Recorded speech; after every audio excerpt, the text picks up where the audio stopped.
Hi అందరికీ నమస్తే, welcome back to at the rate of life craft creations. ముందుగా మన ఛానల్ ఎవరైనా కొత్తగా చూస్తున్నట్టయితే ఒక చిన్న సబ్స్క్రైబ్ అయితే చేసేసేయండి, అలాగే ఒక లైక్ ఇచ్చేసేయండి. అండ్ వీడియో అయితే స్కిప్ చేయకుండా బోర్ కొట్టకుండా ఫుల్ వరకు చూసేసేయండి. ఇప్పుడు నేను చూపించిన బటర్ఫ్లై స్టాండ్ ఎంతో ట్రెండింగ్లో ఉంది కదా, దానికి కావాల్సిన మెటీరియల్స్ అయితే చూస్తున్నారు కదా, ఇవి ప్రతి ఒక్కరి ఇంట్లో అవైలబిలిటీ ఉంటాయి. సో ఆ మెటీరియల్స్ తీసేసుకొని ఒక కార్డ్బోర్డ్ మీద మనకు కావాల్సిన బటర్ఫ్లై షేప్ ఏదైతే ఒక సైడ్ వింగ్స్ ఉంటాయో అవి డ్రా చేస్తున్నాం అనమాట. అలా డ్రా చేసిన తర్వాత స్కెచ్ పెన్ తోటి డార్క్ ఏ కలర్ అయినా తీసుకొని ఇలా డ్రా చేసుకొని నెక్స్ట్ ట్రేస్ పేపర్ తీసుకొని ఆ ఇంప్రెషన్ అనేది మనం డ్రా చేసుకుంటున్నాం అనమాట. ఇలా డ్రా చేసుకోవటం వల్ల వింగ్స్ అనేది మనకు ఒకే సైజ్ అండ్ లెంత్ తోటి మనం డ్రా చేసుకోవచ్చు. ఇలా డ్రా చేయకపోతే మనకు బటర్ఫ్లై స్టాండ్ అనేది అన్ఈవెన్గా మనకు అప్ అండ్ డౌన్స్ వస్తుంది అనమాట. సో అందుకోసమని ఇలా ట్రేస్ పేపర్ యూజ్ చేసుకున్నాను. ట్రేస్ పేపర్ లేని వాళ్ళు షార్ట్స్లో నేను ట్రేస్ పేపర్ ఎలా ప్రిపేర్ చేసుకోవాలని కూడా వీడియో అప్లోడ్ చేస్తున్నాను, అది వెళ్ళి చూసేసేయండి. ఇక్కడ నా కార్డ్బోర్డ్ షీట్ అనేది థిక్నెస్ చాలా తక్కువ ఉందన్నమాట. సో అందుకోసమని 4 షీట్స్ కట్ చేసుకొని ఒక్క బటర్ఫ్లైకి ఇంకొక బటర్ఫ్లై స్టిక్ చేసుకోవటం వల్ల నాకు థిక్నెస్ అనేది వస్తుంది కదా, అందుకని ఇలా చేసుకున్నాను.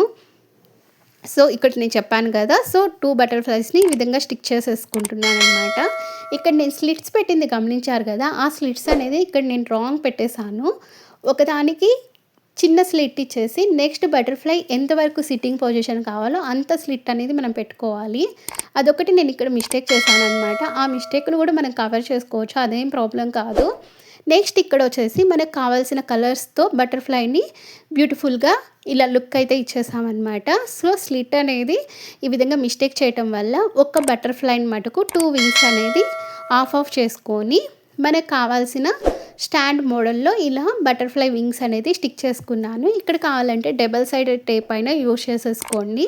నెక్స్ట్ స్టాండ్ అయితే రెడీ అయింది కదా, ఆ స్టాండ్కి పైన బేస్ అనేది మనకు కావాలి కాబట్టి వేరొక కార్డ్బోర్డ్ నుంచి ఇలా సర్కిల్ అనేది కట్ చేసేసుకున్నాను. ఇలా సర్కిల్ షేప్ వద్దు అంటే మీకు కావాల్సిన షేప్ అనేది మీరు కట్ చేసేసుకొని సో మనం కట్ చేసిన బేస్ మీద ఇలా డిజైన్ అనేది ఇచ్చేసేయండి. ఇక్కడైతే నేను సింపుల్గా మండలా ఆర్ట్ అనేది ట్రై చేశాను అనమాట. మీకు ఇది వద్దు అంటే రంగోలీ ముగ్గులు వస్తాయి కదా చిన్నటివి, సో ఆ రంగోలీతో అయినా మీరు డిజైన్ అనేది ఇచ్చేసుకోవచ్చు.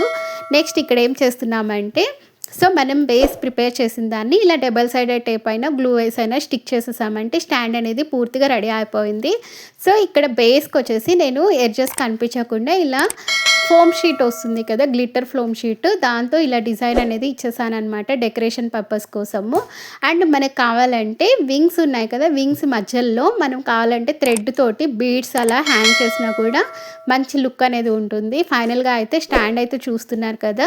సో ప్లీజ్ ఈ వీడియో నచ్చినట్లయితే లైక్ చేసి షేర్ చేసి సబ్స్క్రైబ్ చేయండి. ఈ స్టాండ్ని మనకు కావాలంటే దివాళీ టైంలో దియాస్ పెట్టడానికైనా లేదా చిన్న చిన్న విగ్రహాలు పెట్టుకోవడానికైనా యూజ్ చేసుకోవచ్చు. ఇక్కడ నేను బాబా విగ్రహం తెలిసిందే కదా, పాలరాయితో చాలా వెయిట్ ఉంటుంది, అది మనం పెట్టినా కూడా మన స్టాండ్ అనేది ఎంత పర్ఫెక్ట్గా మోస్తుందో కదా. సో ఈ వీడియో నచ్చినట్టయితే లైక్ చేయండి, సబ్స్క్రైబ్ చేసుకోవటం మర్చిపోవద్దు. Thank you for watching.